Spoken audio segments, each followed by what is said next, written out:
The text message from Uncle Roberto arrived at 3:47 p.m. on December 20th, just as I was finishing my afternoon briefing at the federal building. I read it twice, sitting in my government-issued sedan in the parking garage, before responding with a simple "understood." "You're banned from our prestigious Christmas party," the message had read. "Security guards have your photo. Martinez and Associates doesn't need family embarrassments at our most important client event of the year." This wasn't entirely surprising. For the past 4 years since I'd graduated from law school and disappeared into government work, my uncle's law firm had treated me like a family disappointment. Roberto Martinez had built Martinez and Associates into one of the most successful corporate law firms in the city, specializing in white-collar defense and corporate compliance. In his world, success meant partnership tracks, billable hours, and high-profile clients. In his world, I was a failure. Government work, the way my family said it, sounded like a euphemism for unemployment. They assumed I was pushing papers in some bureaucratic dead-end job, making a fraction of what I could have earned at a real law firm.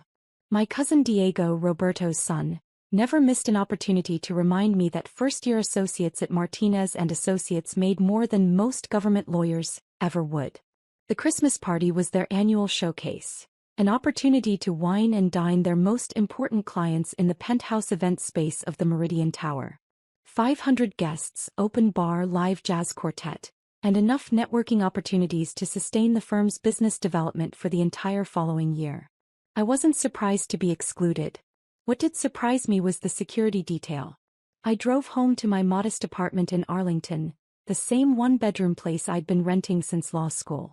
My family assumed I lived there because I couldn't afford anything better. The reality was more complicated. Federal employees in my position were required to maintain low-profile lifestyles. Conspicuous consumption raised questions about income sources that were difficult to answer without compromising operational security. At 7:30 p.m. I was reviewing case files on my couch when my secure phone buzzed. "Special Agent in Charge Patricia Wong." "Martinez," I answered. "Sophia, we have a situation. The Castellano investigation just accelerated. We need you at the Meridian Tower, 35th floor. Martinez and Associates Christmas party." I felt my stomach drop. "I see, Wong, I'm not exactly welcome at that party." "Why not?" "Long story. Family complications." There was a pause. "Sophia, this is operational priority. The Castellano money laundering network has been funneling cash through high-end law firms for 2 years. Tonight's party is cover for a major transaction. We need eyes and ears inside." I looked at my case files, then at my closet where a single black dress hung, the one I'd bought for law school graduation and never worn since. "What's my cover story?" "You're exactly who you are, Sophia Martinez, JD from Georgetown, currently working in government. Let people make their own assumptions about what kind of government work." "SEC Wong, my uncle literally has security guards with my photo instructed to keep me out." "Then we'll make sure they let you in. Bureau credentials tend to be persuasive." An hour later, I was standing outside the Meridian Tower in my 4-year-old dress and discount heels, holding my federal ID in one hand and my phone in the other. Through the glass lobby, I could see guests streaming toward the elevator banks, all designer suits and cocktail dresses, all looking like they belonged in a world I'd apparently chosen to leave behind. I called Roberto's office line. "This is Sophia," I said when his assistant answered. "I need to speak with my uncle. Ms. Martinez, Mr. Martinez specifically instructed that you not be admitted to tonight's event." "I understand. Just tell him I'm downstairs and I need 2 minutes of his time." 5 minutes later, Roberto appeared in the lobby, looking exactly like what he was, a successful corporate lawyer in a $3,000 suit, flanked by 2 security guards who looked like former cops. "Sophia," he said, his tone a mixture of embarrassment and annoyance. "I thought I made myself clear." "You did," I said. "Uncle Roberto, I need to attend tonight's party." "Absolutely not. This is our most important client event of the year. We have Fortune 500 CEOs, federal judges, the mayor's office. I can't have family drama disrupting business relationships I've spent decades building." One of the security guards stepped forward. "Sir, should we escort her out?" Roberto held up a hand. "Sophia, I'm sorry if this hurts your feelings, but you made your choice when you took that government job instead of joining the firm. Tonight is about serious legal work, not charity cases. I pulled out my federal credentials and held them where Roberto could see them. Special Agent Sofia Martinez, Financial Crimes Division, Federal Bureau of Investigation. Roberto's face went completely white. The security guards exchanged glances. "You're..." Roberto's voice came out as a whisper. "FBI," I confirmed. "And I need to attend your party tonight on official business." "Official business?" "Money laundering investigation. High-profile targets. I can't say more, but your cooperation would be appreciated." Roberto stared at my credentials like they might be fake. "Sofia, you've been working for the FBI for 4 years? Since graduation. And you never told us?" Federal agents don't typically advertise their employment status to civilian family members. The security guards were looking increasingly uncomfortable. Finally, Roberto found his voice. "Of course. Yes. Whatever the Bureau needs. Should I announce you differently? Just let me in and let me do my job. Pretend I'm exactly who everyone thinks I am, your disappointing niece who works some boring government job." The elevator ride to the 35th floor was silent except for Roberto's heavy breathing. When the doors opened, I was struck by how impressive the party actually was.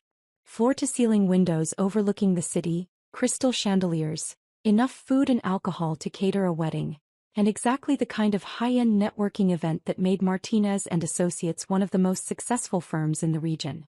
"Sofia." My Aunt Maria appeared immediately, looking shocked. "What are you doing here?" Roberto said. "Family emergency," Roberto said quickly. "Sofia needs to be here tonight." My cousin Diego approached with a drink in his hand and a condescending smile. Well. The government worker decided to join the private sector party after all. "Something like that," I said, scanning the crowd for faces from my investigation files. "How's the bureaucrat life treating you?"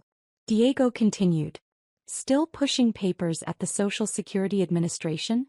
"Something like that," I repeated, spotting Vincent Castellano near the bar, exactly who I was looking for. "Diego, maybe give Sofia some space tonight," Roberto said nervously. "Why? She's family. Sofia, you should meet some of our clients. Maybe you'll realize what you missed by taking that government job instead of joining a real law firm." Before I could respond, my earpiece crackled with Patricia Wong's voice. "Martinez, Castellano just entered the private conference room. 3rd floor, southeast corner. We need audio." I excused myself and made my way toward the conference room, trying to look like I was heading to the restroom. The hallway was empty, giving me a clear approach to the door where I could hear multiple voices discussing what sounded like financial transfers. I was positioning my recording equipment when footsteps approached from behind. "Sofia." It was my cousin Elena, Diego's younger sister. "What are you doing up here?" "Looking for the restroom," I said quickly. "It's back by the main party," Elena said suspiciously. "Are you okay? You seem different tonight." Before I could answer, the conference room door opened and 3 men in expensive suits emerged, including Vincent Castellano, who nodded politely at Elena and completely ignored me. Perfect. I'd gotten everything I needed. The rest of the party passed in a blur of small talk and family awkwardness. My relatives introduced me to their important clients as Sofia, who works in government, always with a tone that suggested this was vaguely embarrassing but unavoidable. I smiled, made appropriate conversation, and gathered intelligence on 2 additional money laundering targets while appearing to nurse a single glass of wine. At 10:30 p.m., just as the party was reaching peak networking energy, the elevator doors opened and 3 people in dark suits stepped out. Even in a room full of lawyers, they were immediately identifiable as federal agents. The lead agent approached the reception desk and spoke quietly to the hostess. Within seconds, Roberto was making his way across the crowded room, looking increasingly panicked. "Excuse me," the lead agent announced to the party in general. "FBI. We need to speak with Agent Martinez." The entire party went silent. 500 people in designer clothes holding champagne glasses, all staring at the federal agents who had just disrupted their networking event. Roberto's face had gone from white to green. Diego dropped his martini. "Agent Martinez is here?" Roberto said weakly. The lead agent scanned the crowd and made eye contact with me. "Special Agent Martinez, we need you for the Castellano briefing." I stepped forward from where I'd been standing near the windows, and suddenly 500 people were staring directly at me. Special Agent Martinez reporting, I said clearly. The silence in the room was deafening. Agent Martinez, the lead agent continued, the targets have been apprehended. We need your debrief on tonight's intelligence gathering. Understood, I said. Let me get my coat. As I walked through the crowd toward the coat check, I could hear whispered conversations starting throughout the room. That's Roberto's niece. She's FBI? Special Agent Martinez? How long has she been undercover? Elena grabbed my arm as I passed. Sophia, you're FBI? For years, I said quietly. But we all thought you were working some dead-end government job. I was working the government job I was assigned to work. Diego appeared looking stunned. Sophia, you're a federal agent? Financial Crimes Division, I confirmed. Roberto finally reached us looking like he might faint. Sophia, I had no idea. When you said government work, I assumed. You assumed correctly, I said. I work for the government. But not like this. The lead agent approached our family group. Agent Martinez, ready for debrief? Ready, I said. As we walked toward the elevator, Roberto followed. Sophia, wait. I owe you an apology. A huge apology. I stopped walking. Uncle Roberto, you don't owe me anything. Yes, I do. I treated you like an embarrassment. I banned you from family events. I assumed your career was a failure. My career is exactly what it needs to be. But I didn't know you were FBI. I didn't know you were working on important cases. Would it have mattered if you'd known? Roberto was quiet for a long moment. It shouldn't have mattered. Your worth as a person shouldn't depend on whether I understand your job. Maria had joined us, tears in her eyes. Sophia, we're so proud of you. We didn't know. I couldn't tell you, I said. Federal agents don't discuss their work with civilian family members, even family. Diego was shaking his head. Sophia, all this time we thought you were wasting your law degree. I use my law degree every day. Corporate financial crimes require extensive knowledge of business law, securities regulations, and criminal procedure. Lena looked confused. But your apartment, your car, your clothes. We thought you couldn't afford. Federal agents are required to maintain low-profile lifestyles, I explained. Conspicuous consumption raises questions about income sources. The lead agent checked his watch. Agent Martinez, we need to move. I hugged Roberto briefly. Uncle Roberto, thank you for hosting such a successful networking event. It was very helpful for our investigation. Our investigation? Money laundering network using high-end law firms for financial transfers. Tonight's party was perfect cover for intelligence gathering. Roberto's mouth fell open. You were working the entire time you were here? I'm always working. As the elevator doors closed, I could see my family standing in a cluster, all looking stunned and confused. Through the closing doors, I heard Diego say to his father, Dad, do you realize we just spent 4 years treating an FBI agent like she was unemployed? The debrief lasted until 2 a.m. The Castellano money laundering network had been operating for 3 years, moving over $50 million through various professional service firms, including 3 law firms that used high-end client events as cover for financial transactions. Tonight's intelligence had provided the final pieces needed to secure indictments against 7 key figures. Outstanding work, Martinez, S.C. Wong said as we finished reviewing the recorded conversations. Your family connections provided access we couldn't have gotten any other way. About that, I said. My family situation is complicated now. How so? They know I'm FBI. 4 years of thinking I was a failure, and now they know I'm a federal agent working financial crimes. S.C. Wong was quiet for a moment. How do you feel about that? Honestly, relieved. It was exhausting pretending to be someone I'm not. But I'm not sure how to navigate family relationships when they're based on a complete misunderstanding of who I am and what I do. Maybe that's an opportunity to build relationships based on who you actually are instead of what they thought you were. The next morning, I woke up to 17 missed calls and 43 text messages from various family members. The messages ranged from apologies, Sophia, I'm so sorry for how we treated you, to excitement, my cousin is FBI, to confusion, why didn't you tell us? Roberto's message was the longest. Sophia, I've spent all night thinking about the past 4 years and how badly I misjudged your choices. I banned you from family events because I was embarrassed by what I thought was your lack of ambition. Now I realize you were pursuing one of the most challenging and important careers possible, and I was too narrow-minded to recognize it. I hope you can forgive me, and I hope we can rebuild our relationship based on mutual respect rather than my misconceptions about success. I was still reading messages when my secure phone rang. Si Wong again. Martinez, we have a problem. The Castellano arrests made national news. Your undercover status is compromised. How compromised? Front page of the Washington Post. FBI agent uses family law firm party to break money laundering ring. There's a photo of you leaving the Meridian Tower with the arrest team. I sat down heavily on my couch. What does this mean for my career? It means you're being reassigned. No more undercover work. But the director is impressed with your work on financial crimes. There's a supervisory position opening in the white-collar crime division. Supervisory. Assistant Special Agent in charge, white-collar crime. Significant pay increase, better benefits, and you'd be overseeing investigations instead of working undercover. I thought about my modest apartment, my low-profile lifestyle, the 4 years of family gatherings I'd missed because my cover required maintaining distance from people who might ask too many questions about my work. Si Wong, does this position require the same lifestyle restrictions? Supervisory agents have more flexibility in their personal lives, as long as they maintain appropriate operational security. Meaning you can finally buy a car that isn't 15 years old and live somewhere with more than one bedroom. That afternoon I drove to Martinez and Associates to see Roberto. The receptionist's eyes widened when I introduced myself. Special Agent Martinez, she said, her voice filled with awe. Mr. Martinez has been expecting you.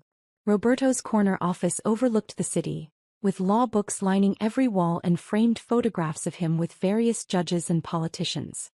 He stood up immediately when I entered, looking nervous and hopeful. Sophia, thank you for coming. Uncle Roberto, we need to talk.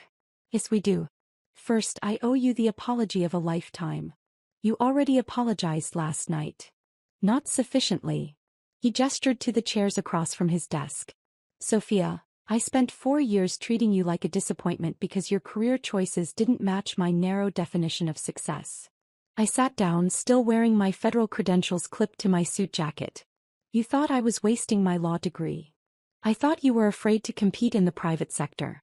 I thought you'd taken an easy government job because you couldn't handle the pressure of real legal work. And now I realize you were doing legal work that's infinitely more challenging and important than anything we do here. Corporate compliance and white-collar defense? We help rich people avoid consequences. You catch criminals who steal from ordinary people. I was quiet for a moment. Roberto, both types of legal work are important. Your clients deserve good representation, and your compliance work helps companies follow the law. But I dismissed your choice without understanding it. Yes, you did. Sophia, is there any way we can start over? Can I earn back your respect and trust? I looked around his office, the expensive furniture, the prestigious awards, the photographs with powerful people. All the external markers of success that had seemed so important to him. Roberto, I never lost respect for you as a lawyer or as a family member. I just needed you to respect my choices even when you didn't understand them. I want to understand what you do, why it matters, how I can support you. I can't discuss specific cases or operations. But I can tell you that financial crimes investigation requires extensive knowledge of business law, corporate structure, securities regulation, and international banking. Every day I use everything I learned in law school and more. Roberto nodded slowly. And the arrests last night? 3-year investigation. Money laundering network moving tens of millions of dollars through professional service firms. Last night's party provided the final intelligence needed to secure indictments. Including intelligence gathered at my party. Yes. Sophia, I feel like an idiot. I banned you from an event where you were actually working to catch criminals. You didn't know. I should have trusted you. I should have asked better questions about your work instead of making assumptions. We sat in silence for a moment. Finally, Roberto said, "What happens now? With your career, with our family relationship?" I'm being promoted to assistant special agent in charge of white-collar crime. And I'd like to start attending family events again if you'll have me. If we'll have you. Roberto's voice cracked slightly. Sophia, we'd be honored to have you. We've missed you at every gathering for 4 years. Even though my work will still involve catching people who commit financial crimes? Especially because your work involves catching people who commit financial crimes. 6 months later, I was settled into my new position overseeing white-collar crime investigations for the entire regional office. The work was challenging and fulfilling, involving complex financial crimes that required exactly the kind of legal expertise I'd developed over my career. I'd also moved into a 2-bedroom apartment in a better neighborhood and bought a reliable car, nothing flashy, but significant upgrades from my undercover lifestyle. At the Martinez and Associates annual summer party, I attended as a welcome family member rather than a banned embarrassment. Roberto introduced me to clients as my niece, Assistant Special Agent in Charge Sofia Martinez, FBI White-Collar Crime Division. The conversations were fascinating. Instead of treating law enforcement as an adversary, Roberto's clients were interested in understanding how federal investigations worked, what compliance issues they should be aware of, and how they could better cooperate with regulatory requirements. Sophia, one CO said during cocktail hour, your uncle tells me you've worked financial crimes for 5 years. Almost 6 now. What's the biggest mistake you see companies making? Assuming they can hide financial irregularities through complexity. Modern investigative techniques and artificial intelligence make it easier than ever to trace money flows, even through sophisticated structures. Roberto, who was standing nearby, smiled. My niece has become our unofficial consultant on compliance best practices. Unofficial. The FBI doesn't provide consulting services, I clarified. But I can discuss general compliance principles and investigative techniques in educational contexts. Diego approached our group, looking genuinely interested rather than condescending for the first time in years. Sophia, I've been reading about the Castellano case. The financial analysis you did to track the money laundering, how did you learn those techniques? Law school provided the foundation, but most of it was on-the-job training.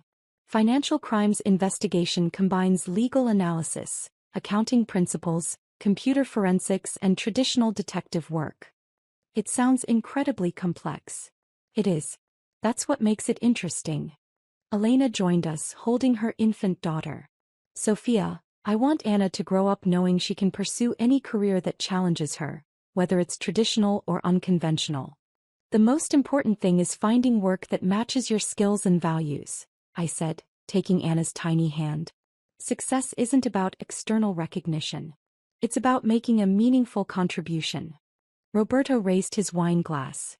To Sophia, who taught our family that success has many different forms, and that the most important work often happens where people aren't looking. As the evening wound down and guests began to leave, Roberto and I stood together on the office balcony, looking out over the city lights. Sophia, can I ask you something personal? Sure. Do you ever regret not joining the firm? The traditional path, partnership track, the financial rewards. I thought about the question while watching traffic move through the streets below. Roberto, I love what I do. I wake up every morning knowing that my work helps protect people from financial predators. I solve complex puzzles that have real consequences for victims of crime. The financial rewards are sufficient, and the personal satisfaction is enormous. But you could have made more money in private practice. Money isn't the only measure of a successful career. I'm doing work that matters, using skills that challenge me and making a difference in people's lives. Roberto was quiet for a moment. I wish I'd understood that 4 years ago. You understand it now. That's what matters. Sophia, I'm proud of you. Not just because you're successful, but because you were brave enough to choose a path that was right for you, even when your family didn't support it. Thank you, Uncle Roberto. That means a lot. As I drove home that evening, I reflected on how much had changed since that December night when I'd been banned from the family Christmas party. The work remained challenging and fulfilling, but now I had the added satisfaction of family relationships based on mutual respect rather than misconceptions about success. My phone buzzed with a text from Azasi Wong. Martinez, excellent work on the Hansen investigation. The financial analysis you developed is being adopted as standard protocol for multi-jurisdictional cases. I smiled, thinking about the 16-year-old version of myself who'd wanted to be a lawyer, the law school graduate who'd chosen federal service over private practice, and the FBI agent who'd spent 4 years working cases while her family worried about her career prospects. Sometimes the most important work happens where people aren't looking. And sometimes, if you're patient enough and committed enough, the people who matter most will eventually see what you've been building all along.